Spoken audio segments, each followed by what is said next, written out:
많이 보시죠.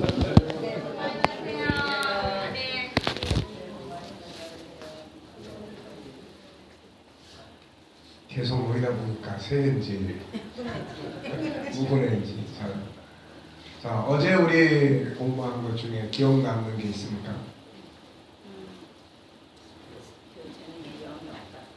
네. 영역. 네. 네. 또 기억 남느냐 보니까 김상성 목사님 어디 가시는 거예요? SQ를 잘하자. SQ. 네. 신앙 SQ를 강화하자. 사람은 세상을 다스릴 수 있는 능력을 가지고 있는데 그것을 이제 재능으로 보면, 성품으로 보면 우리가 5가지를 정리를 했고, 그것을 이제 재능으로 보면은 3가지의 재능. 그래서 SQ, 그다음에 EQ, IQ. 그래서 SQ는 뭐예요? SQ는 하나님과의 관계, 자기의 본질을 바르게 아는 것, 자기의 정체를 바르게 아니까 그 다음에 어떻게 살아야 될 것인지를 알게 되고, 그래서 그 가치를 추구하는 인생관. EQ는 나를 이해하고 다른 사람을 이해하고, 그래서 좋은 관계를 갖도록 만들어주는 그런 재능. IQ는 세상 만물에 대한 이해력, 그 다음에 참으력, 그리고 그것들에 대한 결과물을 만들어낼 수 있는 지식적인 그런 것. 그래서 이런 것들을 우리가 지적 재능이다. 그래서 인간의 온전한 인간을 교육하기 위해서는 이 3가지의 교육이 필수다. 그런데 지금 우리의 현실에서는 IQ 쪽, 세상의 어떤 것들을 이해하고 그런 부분들을 습득하는 데만 대부분의 많은 역량을 투입하고 있죠. 그래서 세상의 것들을 만들어가는 데는 굉장히 탁월한 능력이 발전해 있어요. 그런데 인간관계에 대한 SQ의, 이 EQ의 발전이 안 되기 때문에 그런 재능들이 다 이기주의가 되는 거죠. 자기만을 위한 도구. 거기서 오는 갈등, 거기서 오는 심리적 상처들, 이런 것들이 엄청나게 많은 거예요. 그래서 결국 재능을 통해서 뭔가를 정복하고 높은 자리에 올라가고, 그렇지만 결국 인간관계에서 실패하는 것. 그 다음에 타락하는 문제, 성적 타락, 물질에 대한 욕망, 타락, 이런 것들로 무너지는 경우. 이거는 잘못 사는 거죠. 그래서 이 부분의 영역을 다루는 것이 바로 SQ의 영역이다. 그래서 사실 순서대로 놓고 보면은 가장 먼저 SQ가 발전을 해야 되고, 그 다음에 SQ를 근거로 해서 EQ가 발전해야 되고, 그 EQ를 배경으로 해서 SQ와 EQ를 배경으로 해서 IQ가 발전하는, 이게 이제 참 교육의 원리예요. 그러니까 사실은 아이들이 학교에 들어가기 전에, 학교에 들어가서도 가장 먼저 한다면은 그런 부분들에 대한 기본 교육을 먼저 하는 것이 참 중요하죠. 그런데 우리나라는 그런 기본적인 것보다는 지식적인 것을 먼저, 그래서 유치원 때부터 한글을 떼야 된다. 또 수학을 어느 만큼 해야 된다. 영어를 어느 만큼 해야 된다. 그러니까 인간관계 교육이나 또 본질적인 교육, 이런 것들을 다 도외시한 상태로 지식적인 교육만을 강조하다 보니까 오늘날 사회가 서로 고통스러운, 가정이 서로 고통스러운 그런 현상이 벌어지게 되는 거죠. 그래서 우리가 재능을 교육을 하는데 SQ와 EQ의 교육을 가장 할 수 있는, 이건 학교가 아니고 지금 우리나라의 교육은 SQ, EQ의 교육이 잘 될 수가 없어요. 무한 경쟁 속에서 자기 개인의 실력을 강화시키는 데다만 집중되어 있기 때문에 협력해서 뭘 만들어내는 이런 구조가 아니에요. 그래서 이 두 가지 교육을 가장 교육하기에 적합한 곳이 바로 교회와 가정이에요. 그래서 지금 우리가 그 운동을 해보려고 하는 겁니다. 지금. 자, 우리가 SQ 교육을 하는데 SQ 교육에서 우리가 지금 교육하고 하는 영역은 총 6가지입니다. 6가지. 여러분들이 이제 사전이나 이런 데서 영성 재능을 찾아보면 보통 이제 실존적 이런 말이 많이 써요. 내가 누군지, 어디로 가는지, 또 무엇이 가장 바람직한 삶인지, 이제 이런 부분들을 주로 이제 이야기를 해요.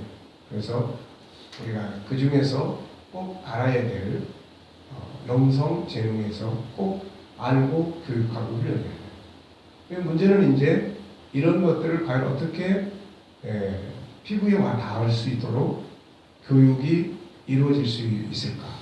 이게 이제 우리의 고민이 되는 거죠, 이렇게. 그래서 6가지. 첫째는 뭐예요?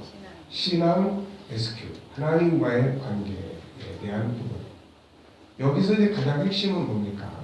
하나님과의 관계에 대한 재능이 이제 성장시켜가면서 가장 핵심은 영향력을 이제 미칠 수 있는 사람이죠. 신앙이 자기 자신에게 어떤 영향을 미치고 있는지, 또 신앙을 가진 사람들이 살아가는 현장에서 어떤 영향력을 미치고 있는지, 이것이 이제 우리가 신앙 SQ에서 가장 중요하게 기억해야 될 부분이에요.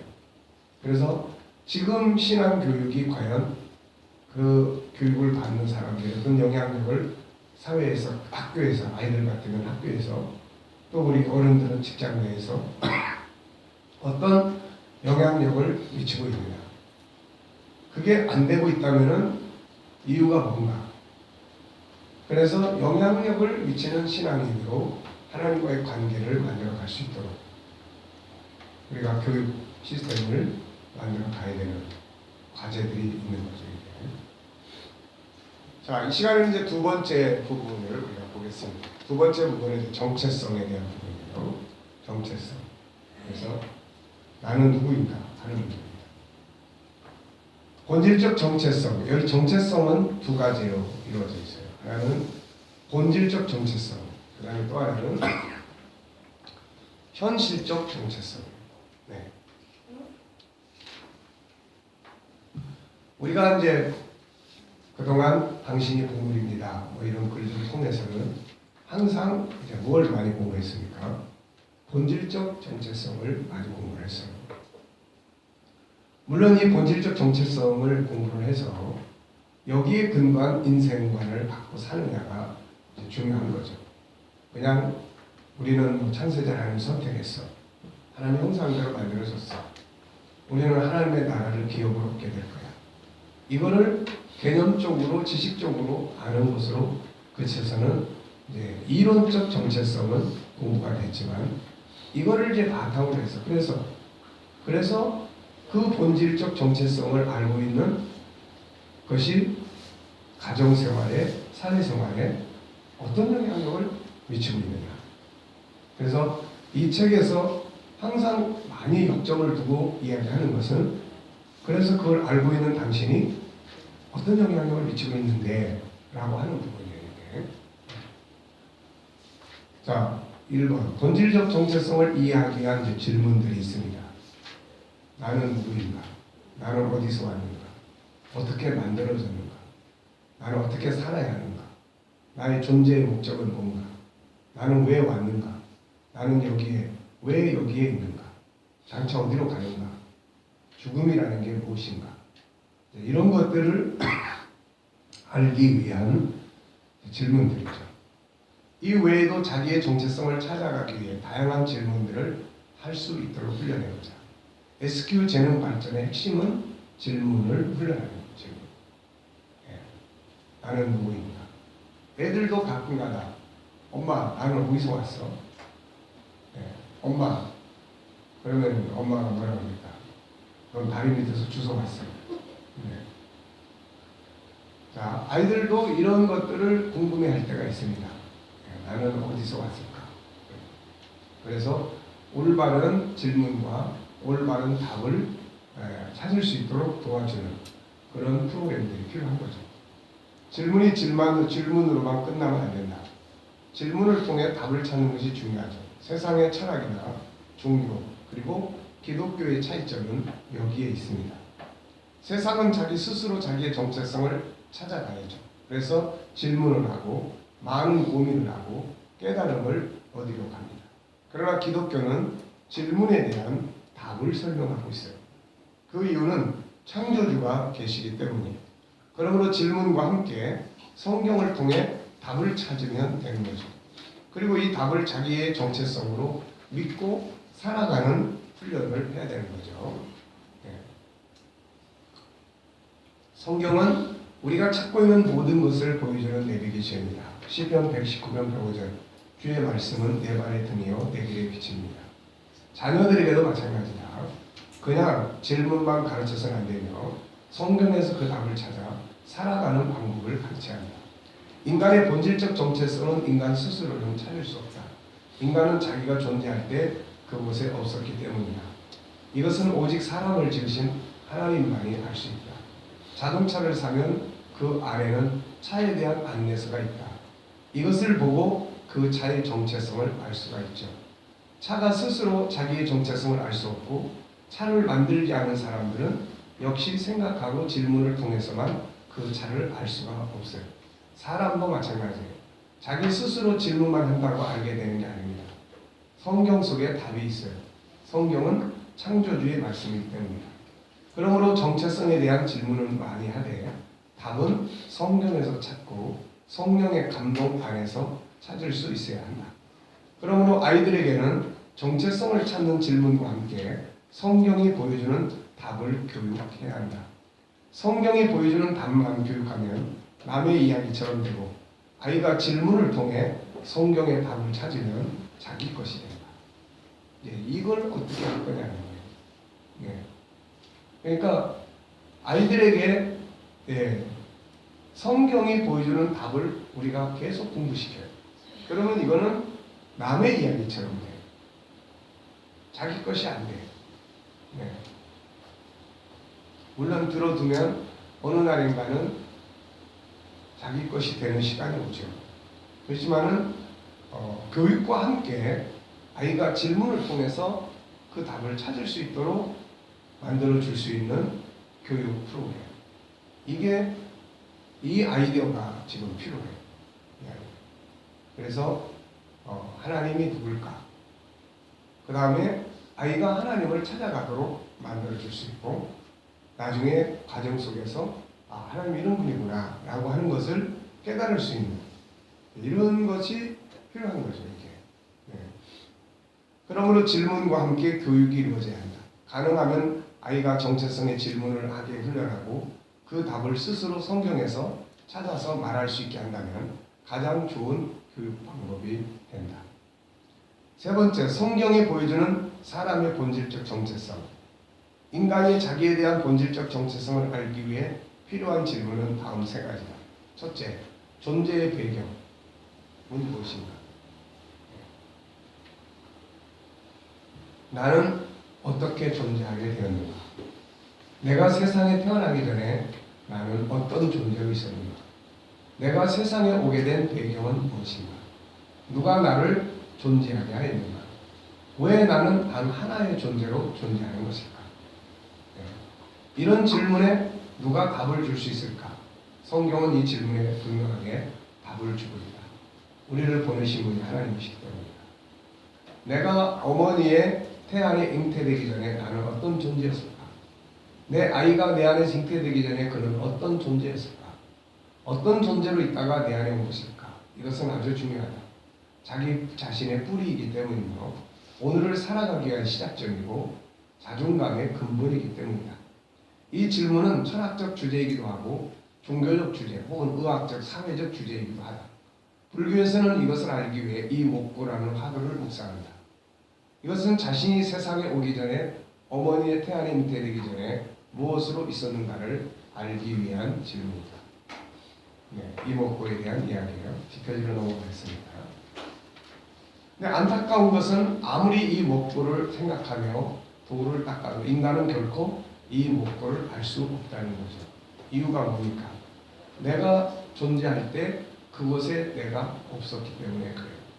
이것은 사람이 깨달아 알 수 있는 영역이 아니라 인간을 창조하신 하나님만이 밝혀줄 수 있는 영역이에요.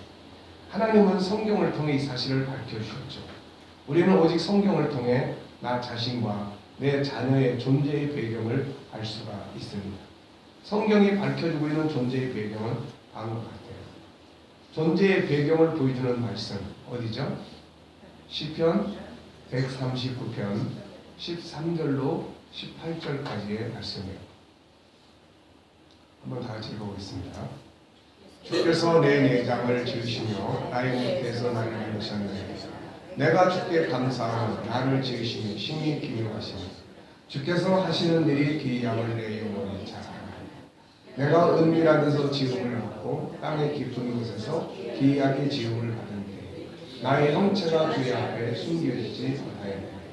내 형질이 이르기 전에 주의 눈이 보셨으니 나를 위하여 정한 날이 하루도 되기 전에 주의 책에 다 기록이 되었네.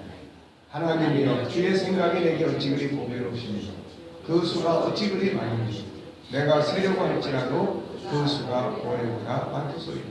내가 깰 때에도 여전히 주와 함께 있나이다. 자, 이것을 기록한 사람은 다윗이다. 그리고 내용은 말씀 내용은 잘 아시죠. 다윗은 성령의 감동을 통해 놀라운 사실을 알았다. 자신을 어머니의 태 안에 창조하신 이가 하나님이었고 자신이 아주 기묘하게 지음을 받았다는 것. 자신이 어머니의 태 안에 있기 전에 이미 하나님이 자기를 선택해서 그의 책에 기록을 했다는 것. 네. 그리고 세상에 보내셨다는 사실을 알게 됐죠. 참으로 놀라운 일이다. 인간은 결코 무의미하게 온 자가 아니라 내가 세상에 오고 싶어서 왔는가, 이런 존재로 태어나고 싶어서 왔는가, 내가 이런 자녀를 낳고 싶어서 낳았는가, 아니다. 바로 전능하신 하나님이 나를 선택하시고 이 땅에 보내셨다. 사람이 자존감을 갖게 되는 가장 중요한 부분이 이것이다. 나의 존재의 배경을 바로 알게 될 때 인간은 자존감을 갖게 됩니다. 그래서 창세전의 선택, 그의 책의 기록, 그리고 세상의 창조, 이렇게 되죠. 안타깝게도 사람은 이것을 모른다. 심지어는 생명체를 잉태한 어머니까지도 모른다. 그래서 이 과정에서 상처들을 받게 되죠. 원하지 않는 임신, 어쩌다 임신했을까, 불평불만, 지워버릴까 나을까, 이때의 태아는 엄청난 상처를 받는 거죠.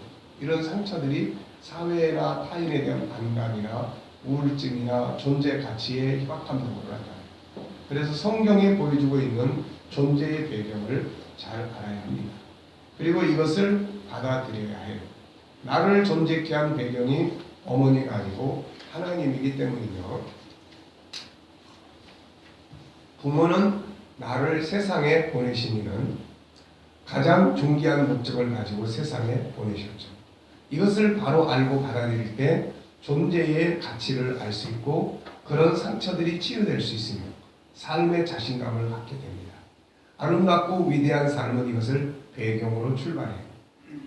나는 전능하신 하나님의 선택과 계획에 의해 세상에 온 사람이다. 이것이야말로 최고의 삶을 살 수 있는 존재로 왔다는 것을 의미한다.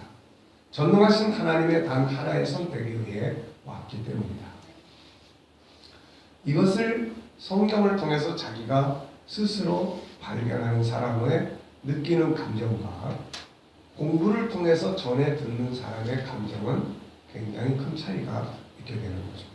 그래서 아이들이 스스로 이런 부분들을 찾아갈 수 있도록 도와주는 가이드로서의 역할이 필요합니다. 네. 창조주의 선택한 이유, 창조주께서는 나를 왜 선택하시고 세상에 보내셨을까? 여기에 대해서 설명하는 것은 에베소서 1장 3절로 11절까지예요. 이 속에는 하나님 인간을 선택한 세 가지의 이유를 써놨어요. 첫째는 사랑, 사랑 속에서. 둘째는 기뻐함, 기쁨. 셋째는 그분이 원해서, 필요해서.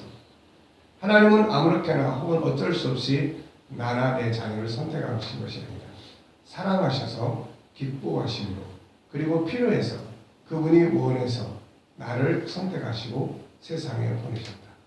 세상은 이것을 모른다. 부모도 이것을 모르고 내 자녀도 이것을 모른다. 그래서 자기처럼 살지 못하고 방황한다. 그래서 상처가 된다. 그러므로 이것을 알아야 한다. 그러면 자존감이 생기고 자신감이 생긴다. 나와 내 자녀를 보내신 이가 시시한 분이 아니다. 전능하신 하나님 창조주가 특별히 선택해서 보낸 것이다. 내 자녀가 우연히 온 것이 아니고 또 아무렇게나 온 시시한 사람이 아니라 천지와 만물을 창조하신 하나님 곧 전능하신 이가 특별히 사랑하고 기뻐하고 필요해서 선택해서 세상에 보낸 존재라는 말이다. 이것을 내가 발견을 했을 때는 엄청난 인생의 어떤 전환점을 만들어주게 되죠. 이것을 알 때 존재의 의미가 있고 세상에 대해 자신감을 갖게 되고 사명감을 갖게 됩니다. 자신을 존중히 여기고 다른 사람들을 존중히 여길 수 있죠. 좋은 부모는 이 비밀을 깨달아서 자녀에게 가르쳐 주는 거죠. 이 정체성이 없기 때문에 부모도 자녀도 방황하게 되는 거예요. 자, 두 번째는 나는 무엇인가요? 창조의 과정이죠. 본질적 정체성의 첫 번째 질문이 나는 어떻게 이 세상에 오게 되었는가 라고 하는 것이라면 두 번째 정체성에 대한 질문은 나는 무엇인가요? 나는 무엇으로 만들어졌는가? 나는 어떤 존재인가? 나는 어떻게 구성되어 있는가? 나는 무엇이냐? 이런 거죠. 자신이 세상에 오게 된 배경과 함께 자기 자신이 어떤 존재인지 어떻게 구성되어 있는지를 바로 아는 것은 아주 중요하죠. 그래야 자기를 개발하고 자기를 활용하고 치료하고 행복하게 살며 자기답게 살 수 있기 때문입니다. 어떻게 살 것인가, 무엇을 해야 하는가, 무엇이 행복인가 등의 다음에 나오는 SK 질문들은 모두 다 이 부분을 알아야 답을 얻을 수가 있습니다. 그러니까 나는 무엇이냐, 이거를 바르게 이해를 하고 답을 알아야 그 다음에 나오는 질문들, 어떻게 살아야지? 그거는 내가 만약에 흙으로만 돼 있다면 흙에 맞춰서 살면 돼요. 오염되지 않은 흙에서 나오는 걸 먹고 그 다음에 좋은 공기 마시고 그러고 살면 되는 거예요. 근데 인간은 그렇게만 사는 존재가 아니에요. 정신이라는 게 있고 마음이 있고 육체는 좋은 집에서 좋은 음식을 먹고 흙을 밟고 좋은 자연 속에서 별장 속에서 살고 그러는데 마음이 아파. 네. 인간은 그래서 자기를 모르면 안 된다는 거죠. 우리 자신이 세상을 나답게 살기 위해서는 나는 무엇인가 이걸 알아야 하고 내 자녀를 내 자녀답게 키우기 위해서는 자녀는 무엇인가 이걸 알아야 돼요. 이걸 모르면 자녀를 기계처럼 다루고 동물처럼 다루고 아니면 부모 자신에게 맞춰서 키우려고 하고 여기서 갈등과 문제가 생겨요. 왜냐하면 자녀는 자기 삶을 살고 싶어 합니다. 자기라는 게 어떤 존재인지를 알아야 자기답게 살도록 지지해주고 도와줄 수가 있는 거죠. 이 질문에 대한 답을 어떻게 알 수 있는가? 이거 역시 인간 스스로 알 수 없고 나를 창조하신 내 자녀를 창조하신 하나님만이 알려줄 수 있는 내용이에요. 그러므로 이것을 알기 위한 질문과 함께 그 답을 성경에서 찾아야죠. 이 부분에 대한 성경의 답은 다음과 같다. 우리가 알아야 할 정체성의 두 번째 내용은 창조의 과정이에요. 나와 내 자녀는 무엇으로 만들어졌을까? 이건 역시 우리 스스로는 알 수 없어. 우리가 스스로를 만들지 않았기 때문에. 내가 설계를 해서 만들었다면 잘 알 수 있지만 내가 설계한 것이 아니기 때문에 우리는 잘 몰라요. 만약 부모들이 설계해서 만들 수 있다면 최고의 능력을 가진 자로 만들고 싶을 거예요. 그러나 걱정할 것이 없다. 나와 내 자녀를 보내신 전능하신 하나님은 우리가 설계하는 것보다 더 뛰어난 위대한 능력을 가진 자로 우리를 설계해서 세상에 보내셨기 때문이다. 하나님께서 미리 선택하신 사람을 창조하시는 과정을 두 곳에서 설명해요. 하나님 창세기 1장 26절, 27절. 다 같이.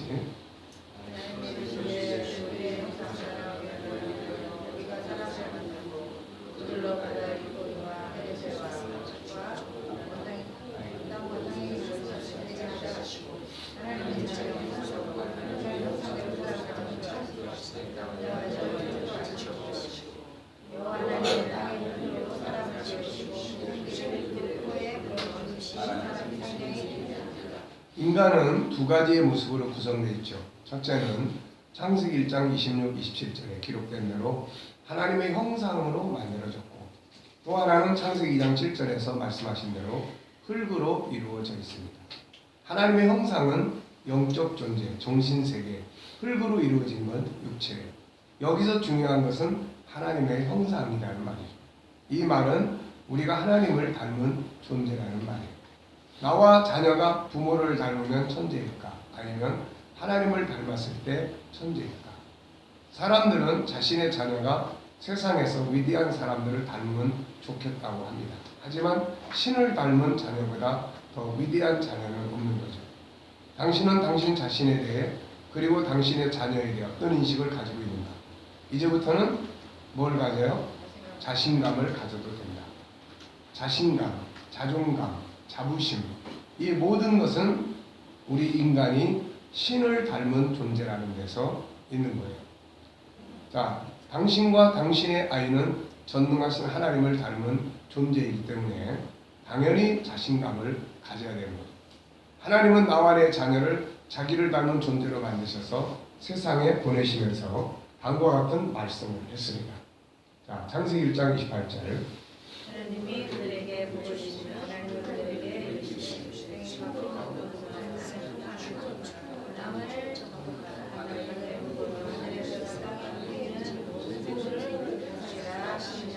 자, 먼저 가정을 이루어 자녀를 낳아 번성하고 세상을 다스리라고 했어요. 세상을 다스리는 존재로 보낸 거죠.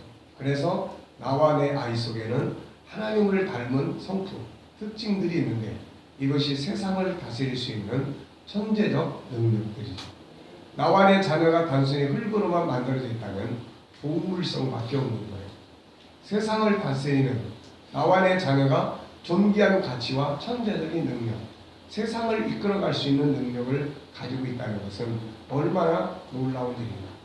그러나 이것은 사실이다. 우리는 모두 하나님을 닮은 존재이기 때문이다. 육체 속에도 다양한 신체의 기능이 있듯이 하나님을 닮은 영혼 속에도 하나님을 닮은 다양한 성품들이 있는데 그 중에 대표적인 것이 5개의 성품이에요.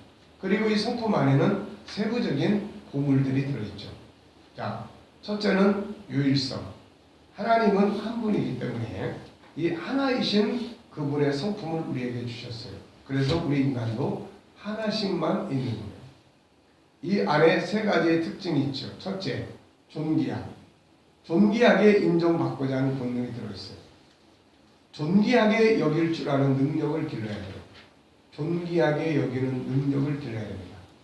우리가 보통 능력 그러면 수학 잘하고 이 영어 잘하고 피아노 잘 치고 이 지적 능력 요것만 생각을 해요.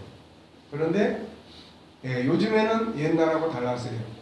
옛날에는 기술 그러면은 뭘 생각합니까? 자동차 고치는 기술, 또 물건 만드는 기술 이런 거예요.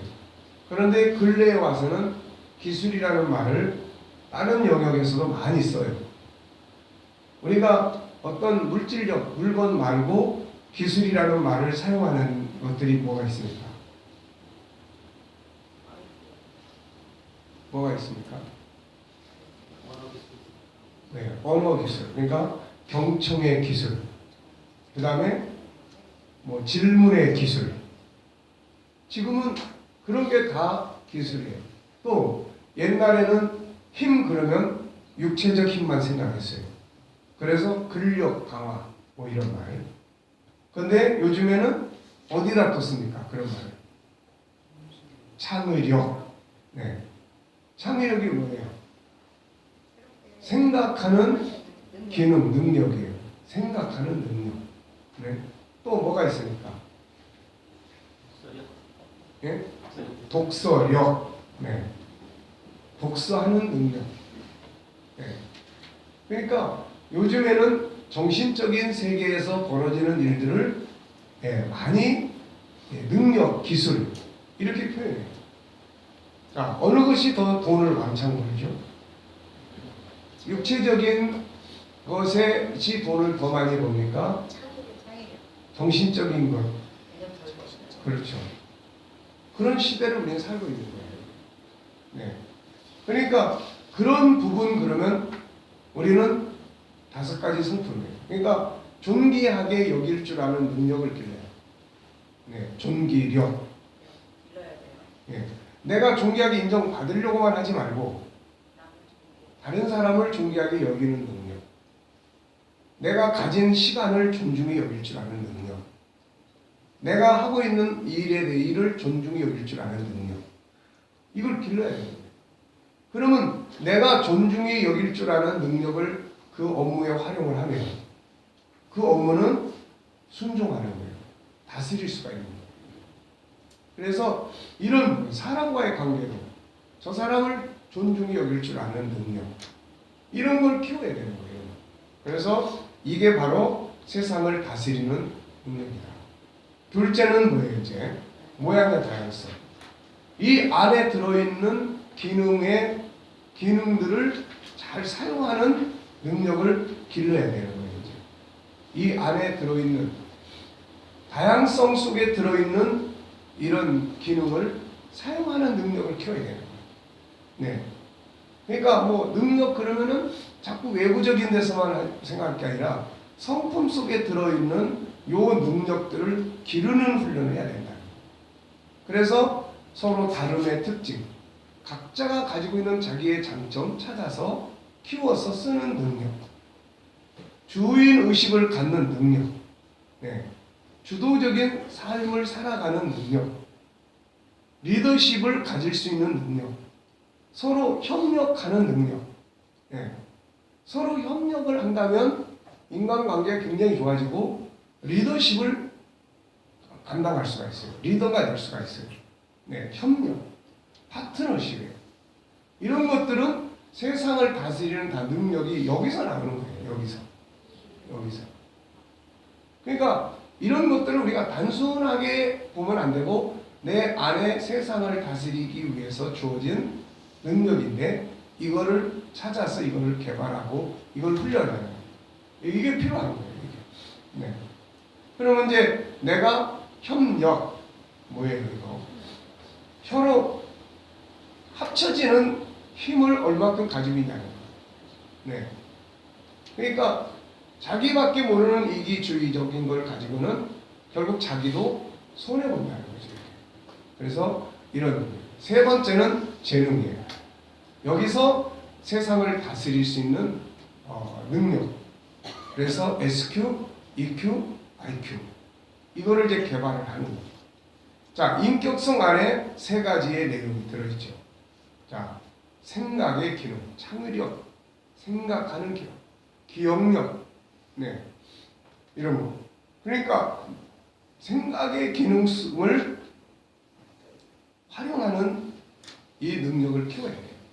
그러려면 생각하는 시간을 좀 더 많이 가질 줄 알아야 되고 생각에 몰입하는 능력을 길러야 되고 무엇을 생각할 것인지에 대한 질문을 할 줄 아는 능력을 길러야 되고 그러면은 다.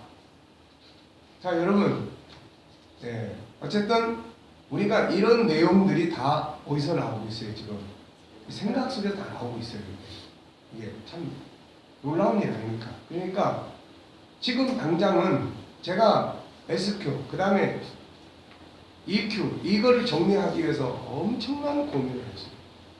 엄청난 고민을 하고 생각을 하고 이걸 도대체 이걸 어떻게 풀어가야 될 거냐, EQ는 어떻게 풀어가야 될 거냐. 그래서 이제 가닥을 잡았어요. 계속 써놓고, 그래서 써놓고 다 부정하고 또 써놓고 다 부정하고, 그래서 그걸 이제 내 이 컴퓨터에는 재료, 일단 부정되는 건 재료야. 재료로 써놓고 수정, 그래서 다시 수정을 하고 써놓고 보면은 더 알아 이제. 예. 지금 이것도 지금 여러분들한테 내가 이걸 이야기해 주지만은 하면서 내 속에는 지금 또 다른 많은 생각들이 정리가 되고 있는 거예요 지금. 그러니까 결국은 생각의 기름이에요. 그래서 내가 확신하는 것은 그거예요. 시간이 걸리지만 분명히 답을 찾아간다. 네. 가장 쉽고 누구나 다 하고 싶어하는, 그러면서 분명히 그 어떤 꼭지점, 마지막 지점이 분명히 있다. 그래서 이런 책들을 이렇게 만들어서 그렇지만은 결국은 이런 책들을 만들어서 하는 건 다 과정이에요. 이게 다 과정이야. 나중에 가서 어느 거 하나를 딱 가지고, 뭐 예를 들어서 지금 우리가 맨 처음에 우리 제자훈련할 때 그 주님과 함께하는 삶, 그런 거 있었죠. 말씀 주님과 묻고 이런 거. 어쩌면 마지막에 이거 다 그만두고 그리 갈지도 몰라. 예. 마지막에. 네. 그러니까는 내가 이런 걸 쭉 해보면서 그래도 감사한 거는 그때는 그게 뭔지 모르고 그게 중요하다고 생각을 해서 했어. 근데 지금은 세상의 수많은 책들을 다 정리하고 연구하고 또 생각을 하면서 그 부분이 이런 영향력을 미칠 수 있었구나. 그러면 지금은 거기다가 보완을 뭘 해줘야 될까? 네. 이제 이런 부분을 생각을 하는 거죠. 이렇게. 그래서 생각 속에 답이 다 있습니다. 그 답을 찾아가는 과정이 좀 필요해서 그렇지, 답은 다 있는 거예요. 그래서 반드시 우리가 지금 생각하는 마지막 궁극적인 목적지가 있잖아요. 한국의 청소년들에 대한 문제, 교회 교육에 대한 문제, 이 부분, 이것이 우리 작은 교회들이 세상과 연관성을 가질 수 있는, 그리스도인들이 사회에 나가서 빛과 소금의 역할을 할 수 있는, 영향력을 미칠 수 있는 사람으로 만드는 거예요. 결국 이제 목표가 거기에 있는 거예요.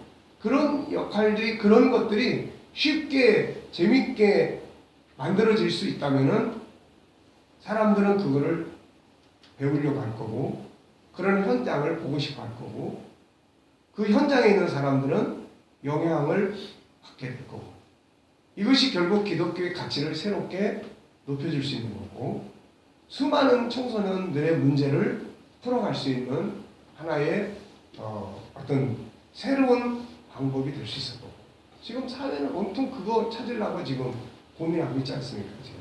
네. 그래서 아이들이 게임을 그렇게 좋아하니까 그런 게임을 우리가 과연 어떤 방식으로 SQ 영역에다가 접목을 시켜볼 수 있을 것입니다. 네. 이런 것들이 다 안 할 수도 없고 하지 말라고 할 수도 없고, 이제는 누가 막아서 될 수 있는 시대도 아니고, 자, 생각입니다. 그 다음에 이제 자유의 기능이에요. 하나님이 자유하신 것처럼 하나님은 이 성품을 사람에게 주고, 인간은 자유할 때 기쁨이 오죠. 억압받으면 고통이 오는 거고, 그래서 심리 치유는 억압에서 자유케 하는 거죠. 소통입니다. 인간은 자유인이, 그러기에 누가 누구를 지배하는 관계가 아니라 서로 존중히 여기는 소통의 관계예요. 갑과 을이 아니라 같은 갑으로서의 존중이 여김 속에서 소통. 자, 거룩성은 하나님의 중요한 성품 중에 하나인데, 하나님은 자신을 거룩한다라고 했죠. 그 성품을 우리에게 줬습니다. 이 성품 때문에 아름다운 거예요. 이 성품 때문에 동물과 인간의 세계가 구분되는 거예요. 동물은 뭐 자기가 죄책감을 느껴서 양심 선언 이런 거 못하죠. 어느 날 원숭이가 내가 이웃의 아주머니 원숭이를 겁탈해서 내가 도저히 양심상 살 수가 없어서 난 내 일생을 마감하려고 한다. 그래서 나무에 목매달아서 죽는 일도 없고, 거룩성은 신의 영역이에요. 그래서 사람만이 가지고 있는 영역입니다. 이게. 네. 우리가 여호와 증인들이 양심 이런 거 많이 이야기하는 바람에 양심에 대한 것에 대해서 기준이 뭔가. 그래서 요즘에 검찰에서 진정한 양심을 체크하기 위해서 기준을 하나 정했는데, 정말로 전쟁을 싫어하는 양심을 가지고 있다면은 전투하는 게임을 안 할 거다. 그래서 게임에 접속돼서 싸우고 하는 게임을 게임에 접속돼서 하는 사람들은 거짓말이다. 그걸 판단의 기준으로 삼으려고 하고 있어요. 그것도 일리가 있죠. 근데 그런 거 보면서 내가 참 웃었습니다. 하늘에 계신 이가 웃으신 게 아니라 내가 웃었어. 양심이라는 게 뭡니까? 여러분, 양심. 여러분 한번 생각해요. 양심이 뭐예요? 우리는 그걸 알아야 돼. 양심. 양심이라는 것은 인간이 가지고 있는 본성적인 본능의 욕구예요. 본성적인 본능의 욕구. 자, 그러면은 우리의 본성적인 본능의 욕구는 이게 가장 기본 양심이에요. 이게 나는 뭐뭐뭐를 하고 싶다. 그럼 어때요? 인간의 기본적 양심은 사람을 총 들고 쏴서 죽이는 것입니까? 아닙니까? 죽이는 건 아니에요. 아니에요. 사랑이에요, 사랑.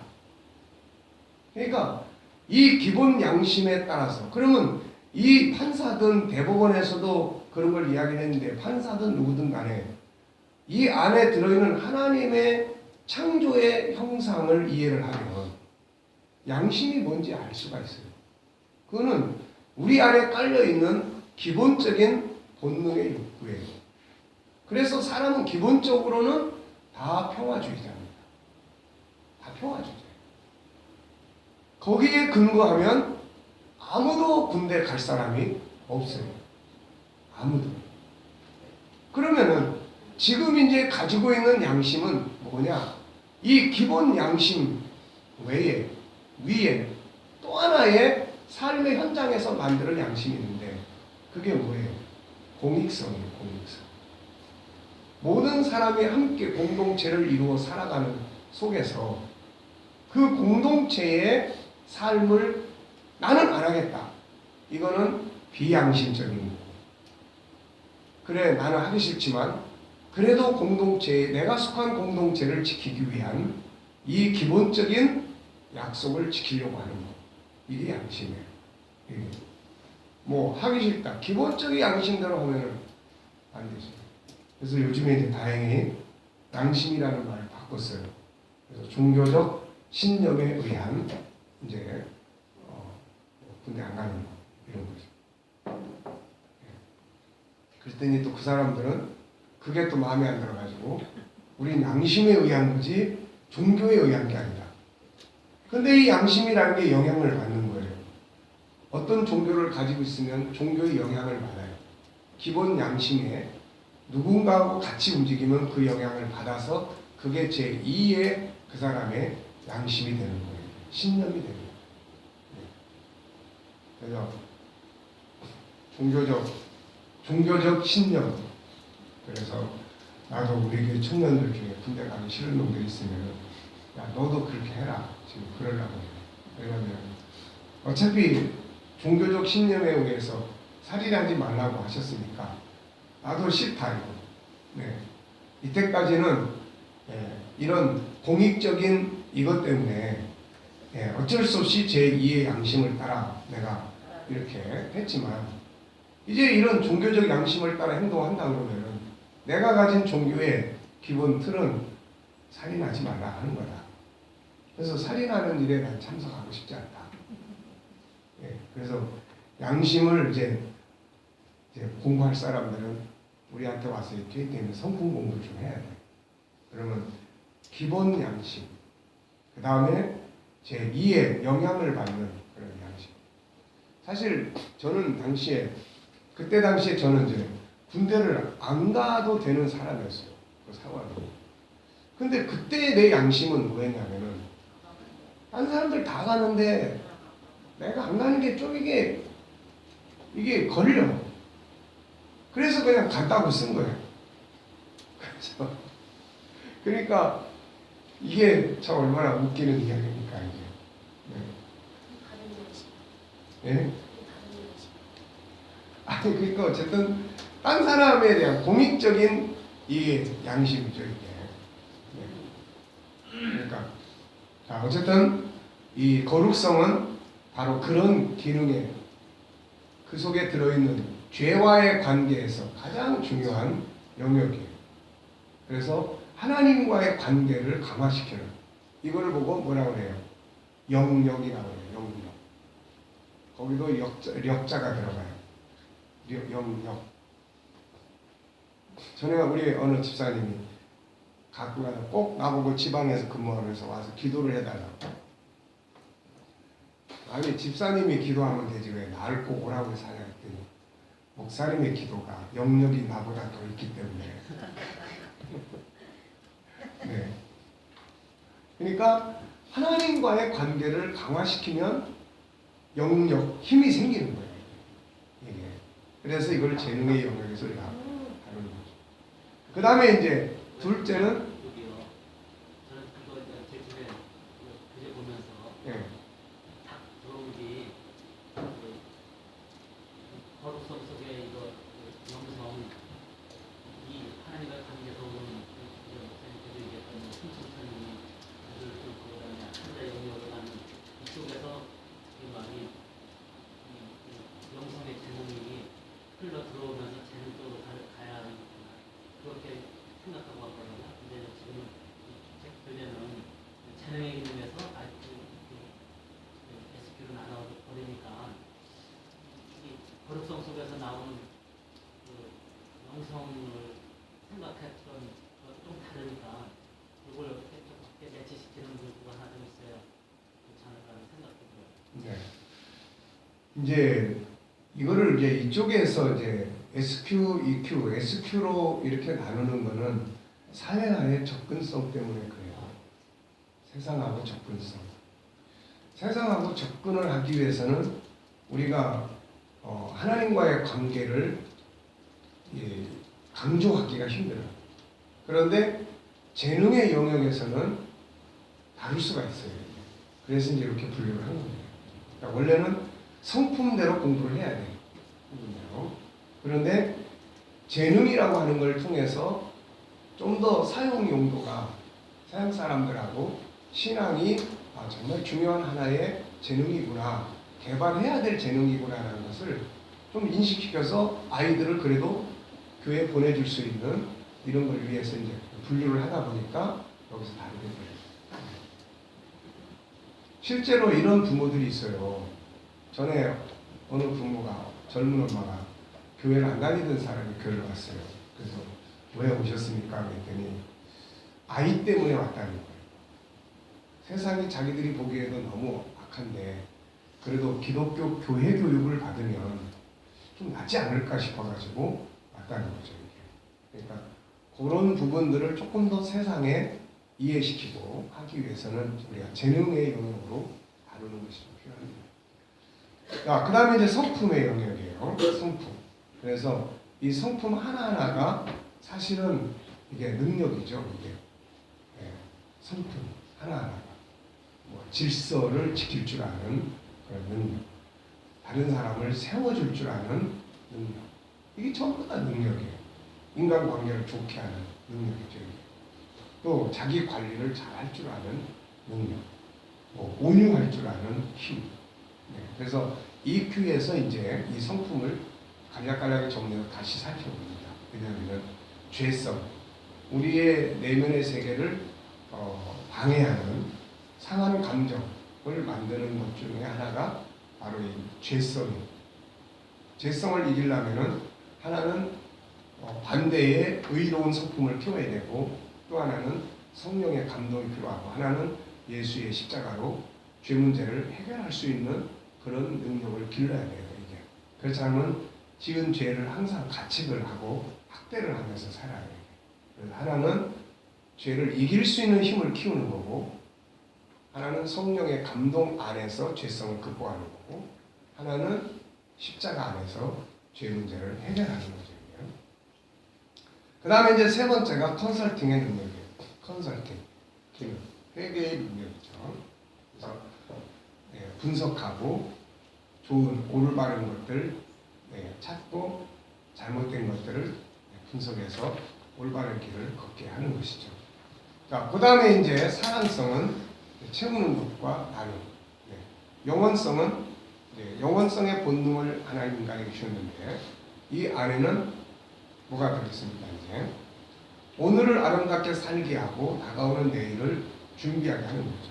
그리고 참된 가치를 찾게 만들어줍니다. 이 생명은 영원한 생명이죠. 잠시 살다가 사라지는 생명이 아니라 영원히 존재하는 생명. 그래서 이제 이런 성품들을 우리가 이제 훈련하는 거예요. 이것이 바로 내 영혼의 성품들이다. 이 성품 하나하나가 보물이고 능력이다.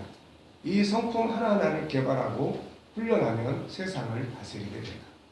하나님이 사람에게 세상을 다스리라고 하시면서 주신 것은 다른 특별한 도구가 아니라 하나님의 형상, 성품이기 때문에 그러므로 이 성품들을 적극적으로 개발하고 훈련해서 사용할 수 있어야 합니다. 그래서 이 보물들을 사용하는 곳마다 놀라운 변화와 발전이 이루어지죠.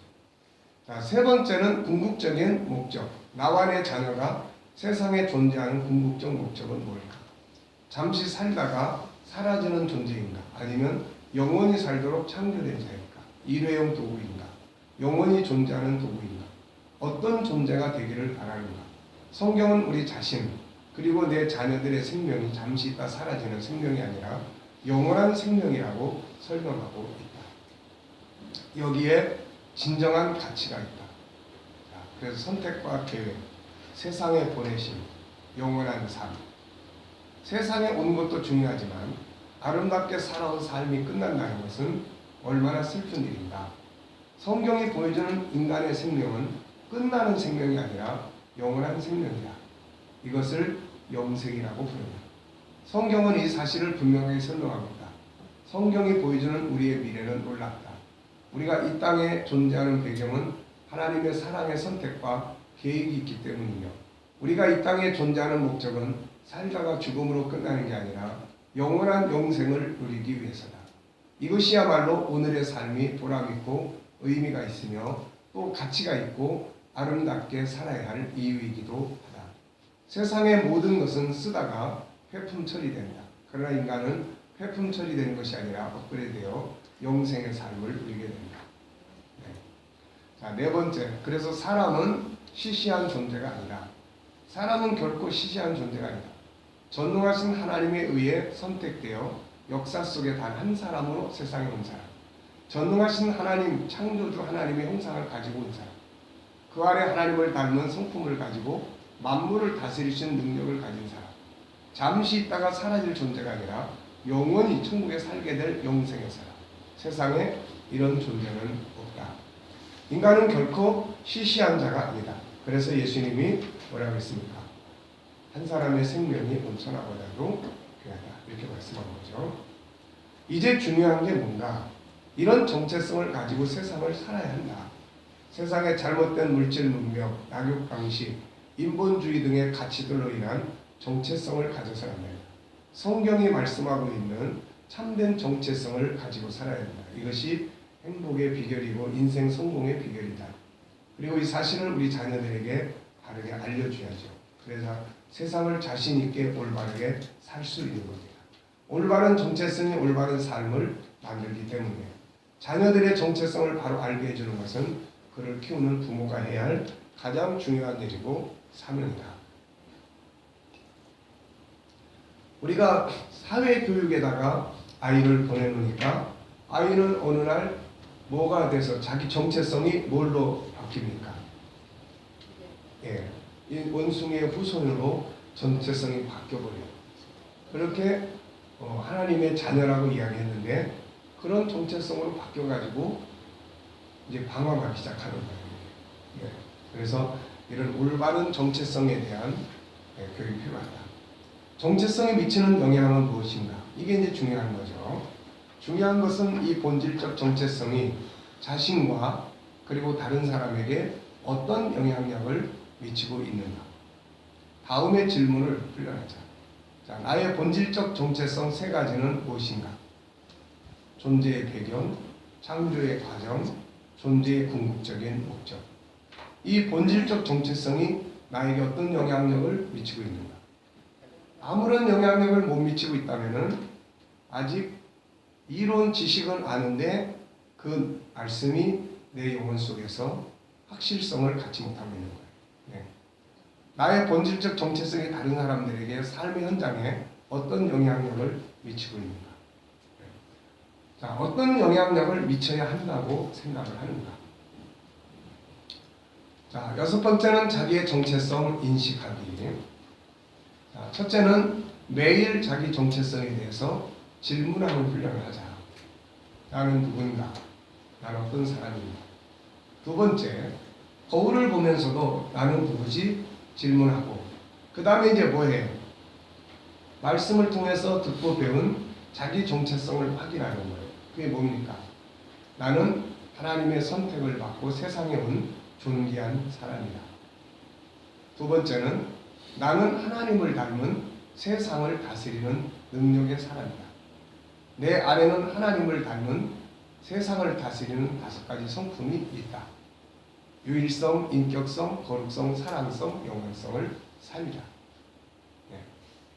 더 구체적으로 하려면은 존귀함, 다양성, 재능, 생각, 자유, 소통, 신앙, 영성, 신앙 영성, 그 다음에 성품, 컨설팅, 사랑, 치움과 나눔, 생명과 삶의 소망, 변화와 발전, 추구.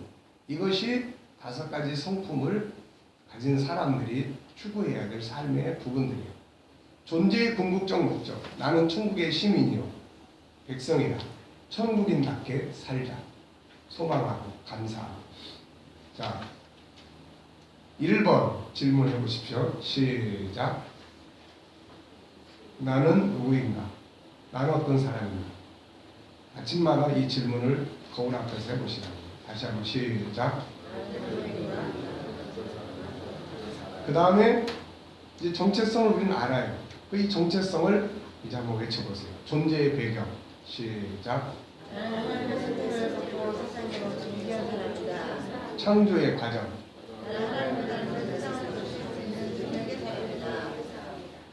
내 안에는 하나님을 닮은 세상을 다지는 5가지 성품이 있다. 유일성, 인격성, 거룩성, 사랑성, 영성을 살자. 세 번째, 존재의 궁극적 목적. 천국의 시민이 천국인답게 살자. 네. 이걸 우리가 외치고 이게 내 정체성이란 말이에요. 이게 우리 아이들이 살아가야 될 정체성이란 말이에요. 그래서 정체성을 바르게 세우는 게 아주 중요해요. 반복 행동. 무엇이든지 한 번에 완성되는 건 없다. 잘 안 된다 해도 반복해서 외치고 행동하는 게 중요하다. 그 다음에 피드백 만들기. 피드백을 위해서 다음의 질문을 해보자. 자, 다 같이 질문해 보세요. 시작.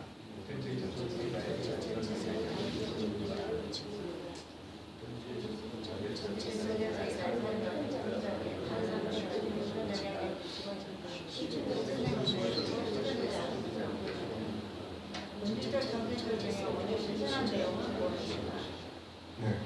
이제 이렇게 살아가는 이제 삶의 훈련들이 이제 이루어져야 되는 거예요. 그러면 우리의 가진 정체성이 내가 머무는 곳에 어떤 영향력이든 미치는 거죠. 그런데 우리는 공부할 때는 하나님의 5가지 성품을 가졌어. 근데 삶의 현장에 가면 아무것도 없는 맹탕이야. 그래서 그냥 습관된 대로 그냥 살아. 네. 그래서 변화를 못 만들려는 거예요. 그래서 이런 질문을 늘 훈련하고 익숙하게 해서 그것을 내가 머무는 곳에서 속으로 나는 누구야? 나는 하나님의 자녀야. 하나님 하는 존재. 여기서 내 정체성을 가지고 행동해야 될 부분은 뭐지? 그러면 5가지 성품 중에서 생각나는 게 있을 거야. 그거를 이제 실천해 보는 거예요. 그 속에서 변화가 만들어지게 된다. 그런 겁니다. 그런 게 이제 자꾸 경험되어지면 재미가 있는 거죠. 자, 10분간 휴식하겠습니다.